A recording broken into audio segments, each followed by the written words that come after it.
Jadi Bapak Ibu, kita hidup di zaman modern ini kadang tidak sadar telah terjatuh pada praktek yang tidak diridhoi oleh Allah Subhanahu wa taala. Baik yang sengaja maupun yang tidak sengaja. Dan memang sudah sampai zamannya.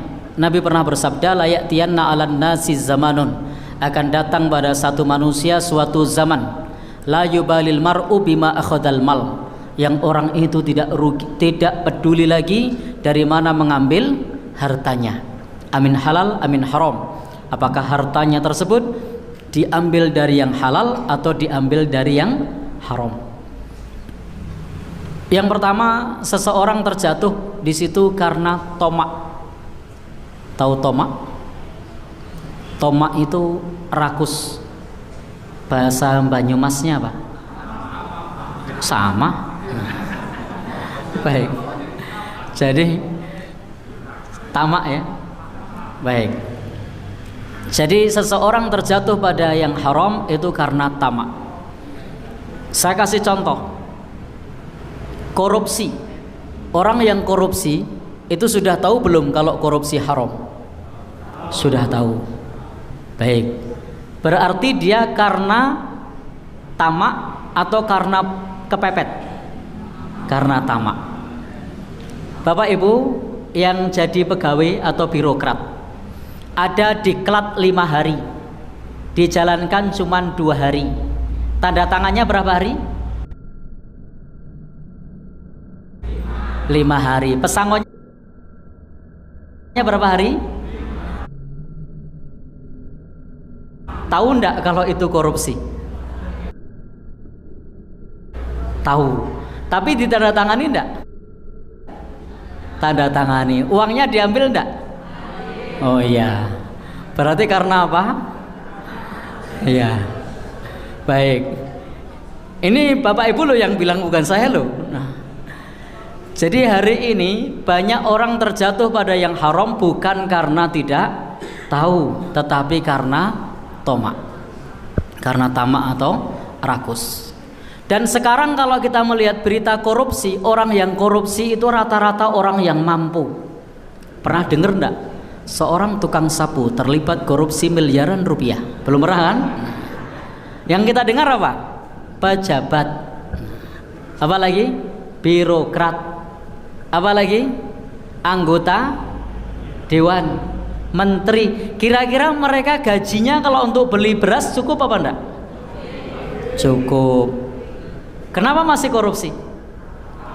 Tamak ya. Jadi itulah sebab orang terjatuh pada yang haram itu karena tamak. Itu yang pertama. Maka Nabi sendiri mengatakan, anak Adam itu laukana wadiyan minadz zahab.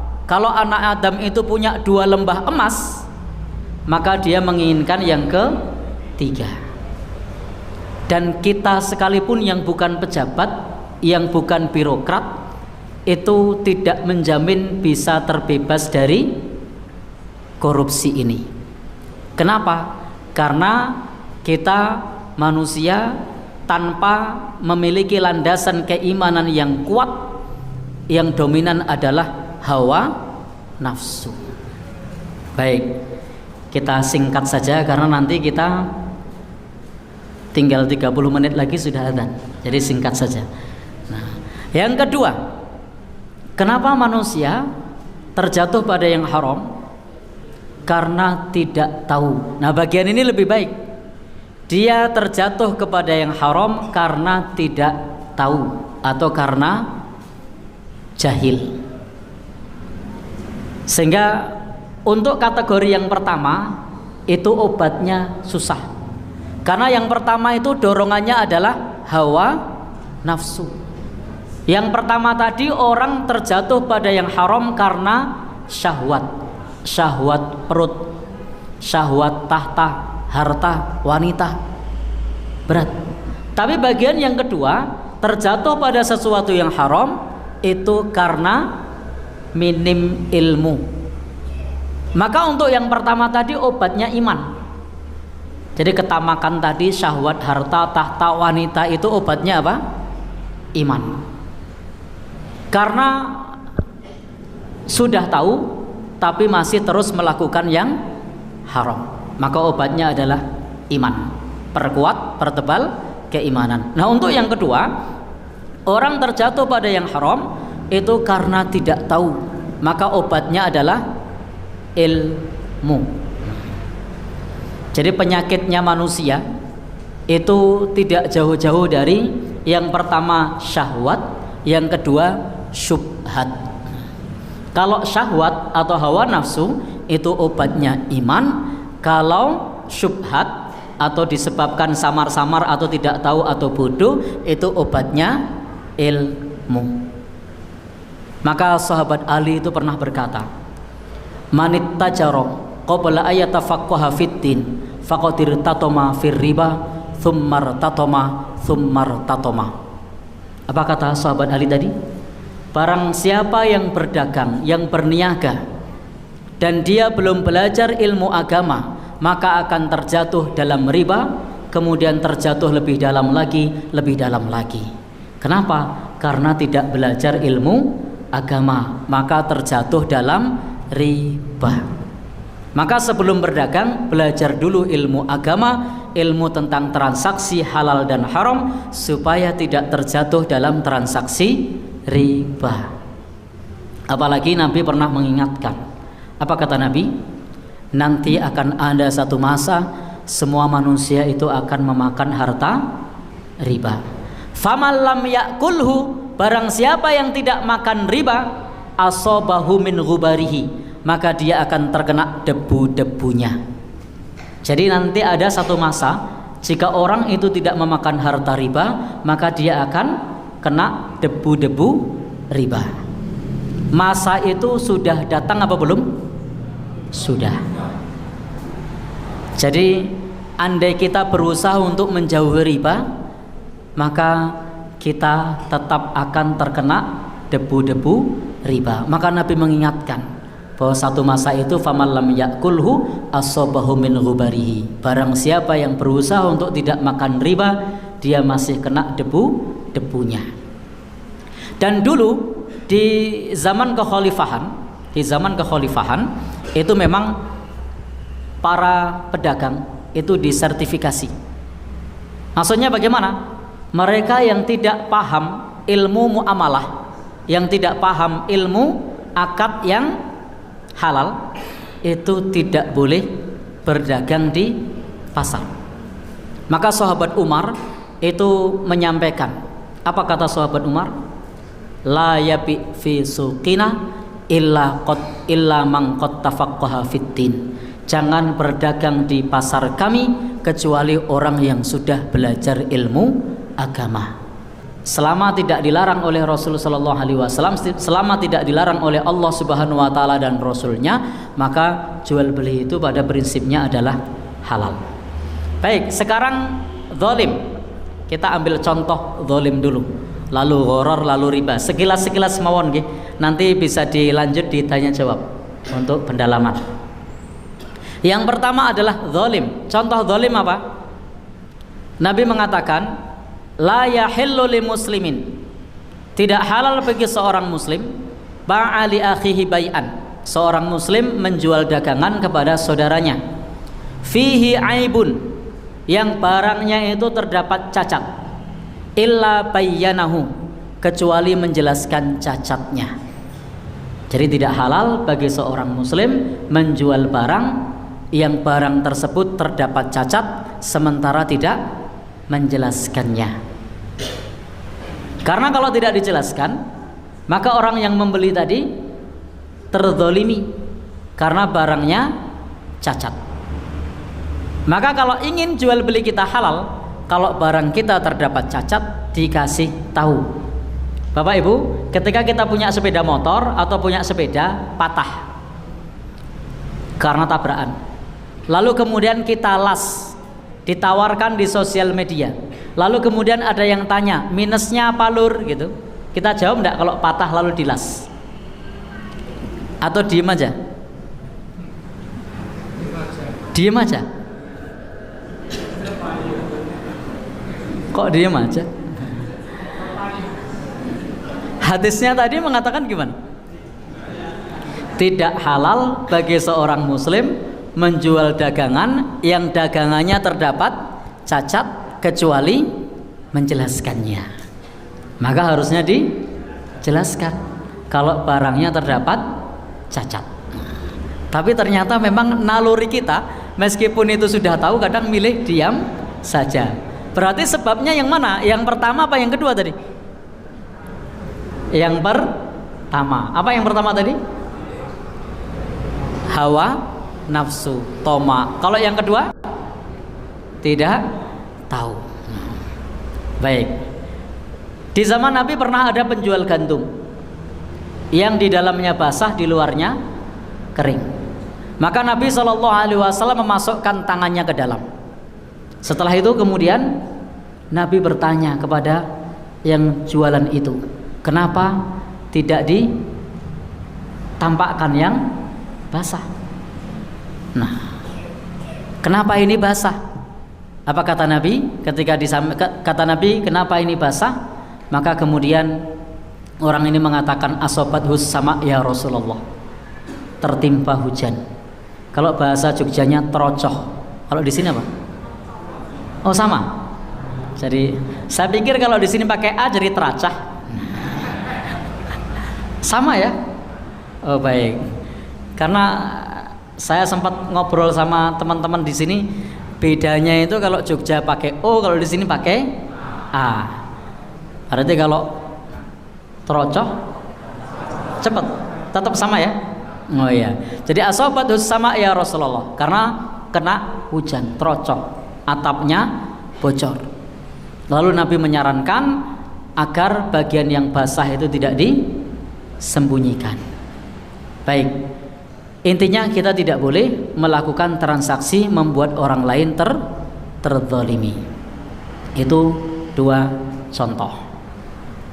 Sekarang yang kedua, madama laisa fihi dzulmun wala ghororun, tidak boleh ada ghoror. Nah, yang pertama tadi tidak boleh ada zalim, yang kedua tidak boleh ada ghoror. Contoh ghoror apa? Naha Rasulullah sallallahu alaihi wasallam an bai'il gharar. Rasul melarang jual beli gharar. Gharar itu sesuatu yang tidak jelas, akhirnya tidak jelas, itu namanya gharar. Contoh transaksi gharar yang sering dilakukan di masyarakat, jual beli ikan di kolam. Silakan dibeli ya berapa, ya itu hitungan dewe. Lalu kemudian dilihat saja lalu dibayar. Ini gharar karena ikannya tidak jelas jumlahnya berapa kilo, mengandung unsur untung rugi. Maka jual beli ikan yang masih ada di kolam ini termasuk gharar. Ada lagi? Jual beli gharar yang lain? Apa? Ijon, ya betul, ijon. Ijon ini juga termasuk gharar. Beli padi, tapi padinya itu belum menguning, belum siap panen, masih kembangnya. Nah, masih kembangnya. Ini saya jual nih padi saya, gemuk-gemuk. Ini subur-subur nih, tuh lihat tuh kembangnya banyak. Nah, begitu sudah dibeli kena banjir, apa yang terjadi? Rugi. Maka ini namanya gharar, kesudahannya tidak jelas karena masih kembang ijon atau bahkan masih hijau belum menguning. Ini termasuk yang gharar dan ini dilarang. Di zaman modern ada tidak gharar? Di zaman modern ada. Dan ini tidak hanya dalam transaksi jual beli. Jadi ini tidak hanya dalam transaksi jual beli. Di zaman modern untuk kasus gharar, kalau tadi kita sebutkan jual beli ikan, jual beli ijon, untuk di zaman modern adalah jual beli kredit tanpa disebutkan harga akhir. Tanpa disebutkan harga akhirnya. Mobil setahun angsuran sekian, kalau 2 tahun angsuran sekian, kalau 3 tahun angsuran sekian. Gharar. Harusnya disebutkan harganya berapa totalnya, bukan angsurannya. Kemudian dalam jual beli kredit yang melibatkan leasing itu juga gharar. Kenapa? Karena mengandung dua akad. Mengandung dua akad. Akadnya apa? Kalau belum lunas, akadnya sewa. Kalau sudah lunas, akadnya beli. Bapak Ibu pernah kredit? Pernah. Pada saat kredit dibaca apa tidak? Tidak ya. Kalau dibaca, salah satu poinnya adalah bahwa selama proses ngangsur itu, angsuran yang dibayarkan tidak terhitung sebagai pembayaran jual beli, tapi dihitung sebagai uang sewa. Sehingga ketika kita kredit motor 3 tahun, 3 tahun berarti berapa bulan? 36 bulan. Sampai 33 bulan atau 30 bulan lancar. Tiba-tiba kita sakit, tidak kerja, lalu tidak ngangsur. Sepeda motornya diapain? Ya, ditarik. Kenapa ditarik? Karena uang yang dibayarkan tadi dulu yang kita tanda tangani apa? Sewa. Jadi itu belum motor kita. Karena yang ditandatangani masih sewa. Baru kalau sudah lunas dihitung beli. Maka ini kesudahannya tidak jelas. Maka ini namanya apa? Gharar. Karena kalau belum lunas disebut sewa, kalau sudah lunas disebut beli. Dan Rasul melarang ada dua akad seperti ini. Naha Rasulullah sallallahu alaihi wasallam wahidah. Rasul sallallahu alaihi wasallam melarang dua akad dalam satu transaksi. Nah, dan itu jelas nyata dua akad. Yang pertama akadnya apa? Sewa. Yang kedua akadnya beli dalam satu transaksi. Maka ini namanya gharar. Baik, Bapak Ibu, gharar yang lain ada? Ini contoh dalam jual beli yang melibatkan leasing. Kalau kredit beda. Kalau kredit itu halal. Jadi kredit itu halal karena kredit tidak ada dua akad. Kredit itu istilahnya baik bitaksid. Nah, jadi kredit itu tidak dua akad. Kalau ini tadi kan dia adalah safqatain fi safqatin wahidah, dua akad dalam satu transaksi. Nah, kalau kredit itu seperti ini. Kalau cash 20 juta. Kalau kredit 20 berapa kalau kredit? 25. Lalu milih cash 20, jual belinya sah. Lalu milih kredit sah. Yang dipilih hanya satu. Dia tidak milih dua. Nah, sementara kalau dalam transaksi yang melibatkan pihak leasing tadi itu akadnya dua, sewa sama beli. Sementara kalau yang cash itu 20, kredit berapa tadi? 25. Itu yang dipilih dua-duanya apa satu? Satu. Itu tidak masuk larangan Rasulullah. Maka kalau ada orang menawarkan kredit, kalau cash 20, kalau kredit 25, maka ini tidak termasuk jual beli yang dilarang. Maka kalau ada yang bertanya apa hukumnya jual beli kredit, jawab saja halal. Jual beli kredit loh. Tapi kalau dua akad dalam satu transaksi, ini termasuk yang dilarang oleh Nabi. Nah, biasanya praktek masyarakat kredit apa dua akad? Ya? Biasanya prakteknya dua akad apa kredit? Ya? Kredit, yakin? Kalau kredit berarti kalau nanti tidak bayar karena sakit tidak ditarik. Iya. Kredit tapi tertipu. Maksudnya kredit tapi tertipu. Sebenarnya bukan tertipu, tapi karena tidak dibaca pas tanda tangan. Nah, jadi mestinya pas tanda tangan dibaca. Biasanya hanya seperti ini. Di sini buka lagi, di sini buka lagi, di sini. Nah, begitu kan? Apa dibaca semua? Tidak nggih? Baik. Jadi biasanya tidak baca. Baik, kita lanjutkan. Itu tadi contoh gharar. Dan masih banyak gharar lain. Kalau di pasar malam itu jual beli dengan lempar gelang. Gelangnya nyewa lalu lempar gelang. Gharar, tidak jelas ini.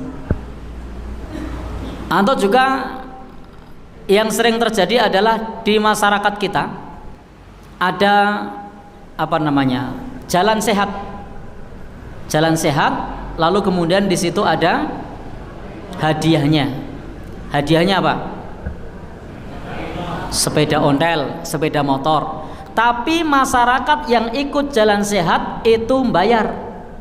Dan uang bayarannya dibelikan hadiah. Maka hadiahnya ini termasuk maisir, judi. Dan judi itu masuk gharar.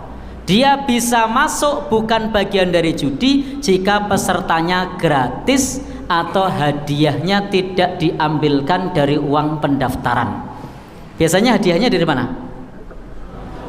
Kalau sponsor boleh, donatur boleh.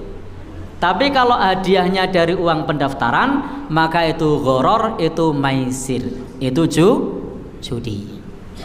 Saya tidak tahu. Biasanya kalau di sekitar sini kalau ada acara begitu, sumber hadiahnya dari mana?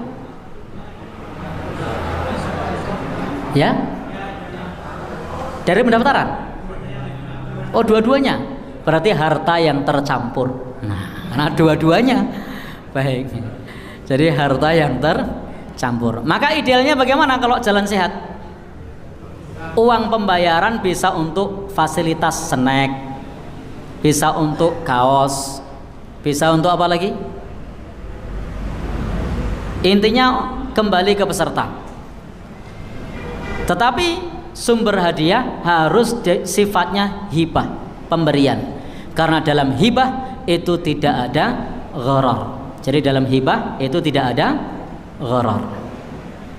Baik, Bapak Ibu, sekarang kita masuk yang ketiga. Nanti keburu kehabisan waktu. Tadi yang pertama apa? Zalim. Yang kedua gharar. Yang ketiga riba. Riba itu apa toh? Riba itu satu topik pembahasan yang seringkali ketika kita bahas itu tidak menemukan ujung pangkalnya. Karena kultur masyarakat kita sudah terbiasa dengan riba. Pengertian riba menurut Nabi adalah, kita batasi riba kali ini adalah riba utang piutang. Untuk tukar menukar kan jarang. Jadi yang kita batasi pembahasannya pada riba utang piutang. Maka Nabi mengatakan kullu qardin jarra manfaatan fahuwa riba.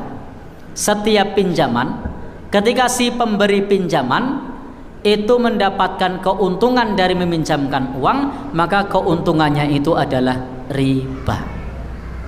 Jadi riba itu keuntungan dari meminjamkan uang, itu disebut riba. Tetapi dia tidak termasuk riba jika tidak diperjanjikan atau dipersyaratkan di awal. Maka para sahabat itu bersaksi ketika Rasul hutang. Apa kesaksian sahabat? Faqadani wa zadani. Rasul melunasi utang untukku dan ngasih tambahan untukku. Jadi Rasul itu kalau hutang, ketika melunasi beliau ngasih tambahan. Maka saya bisa menyampaikan bahwa ini sunnah Rasul ketika pinjam. Karena sahabat menyaksikan faqadani wa zadani. Rasul melunasi untukku dan memberi tambahan untukku. Kemudian juga ketika Rasul berhutang dengan Yahudi, dengan seorang Yahudi, maka beliau kembalikan dengan ukuran yang lebih besar, hutang unta. Di saat yang lain beliau kembalikan dengan tambahan beberapa gantang kurma. Maka sunnah membayar hutang itu ngasih kelebihan tanpa dijanjikan. Kira-kira sunnah itu ada yang menjalankan tidak di sini? Ya? Atau jangan-jangan yang ngutang lebih galak daripada yang nagih? Termasuk yang mana di sini? Yang ngutang lebih galak?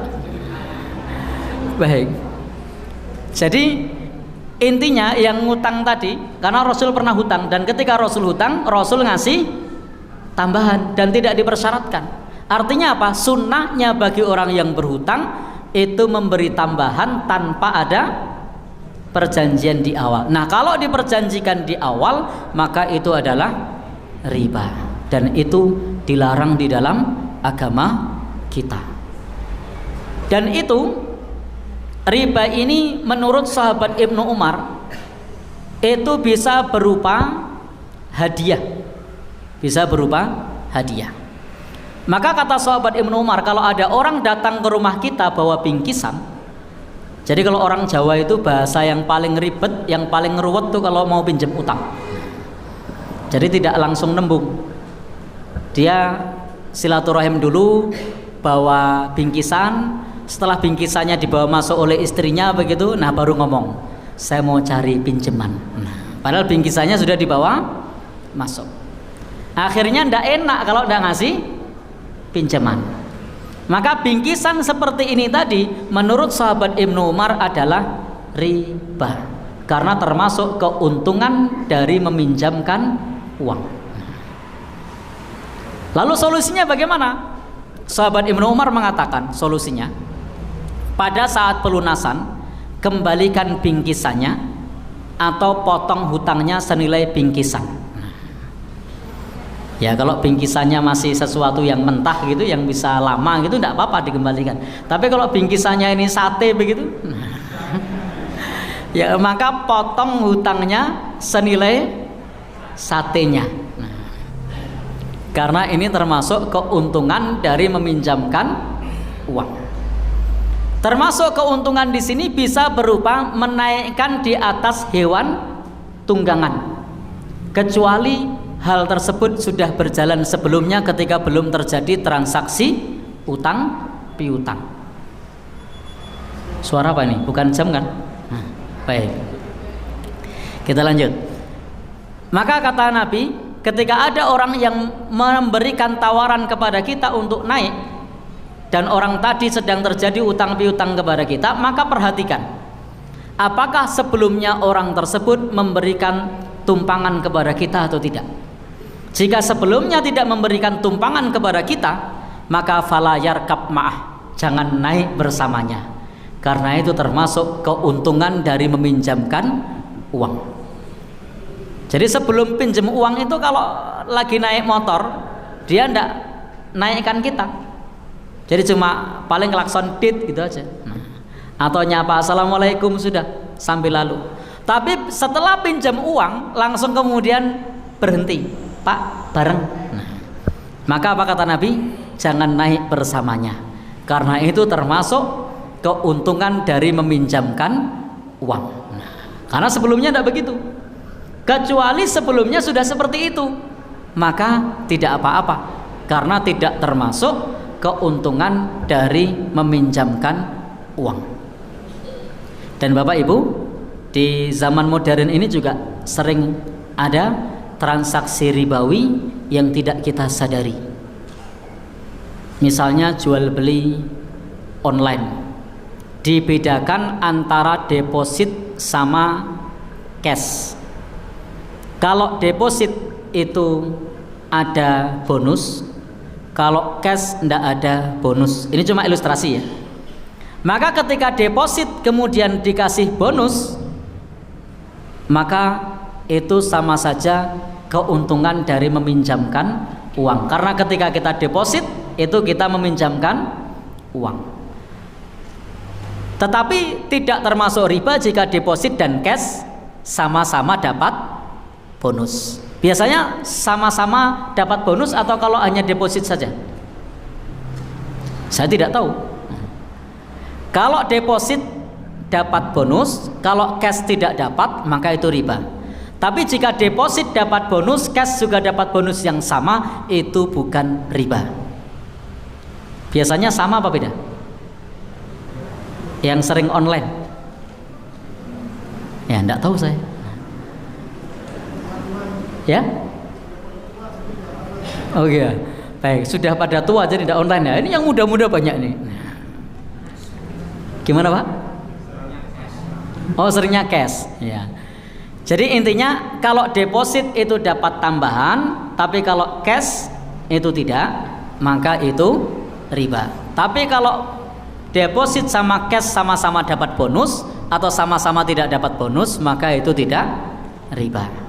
Dan riba itu termasuk dosa besar, ancamannya ngeri.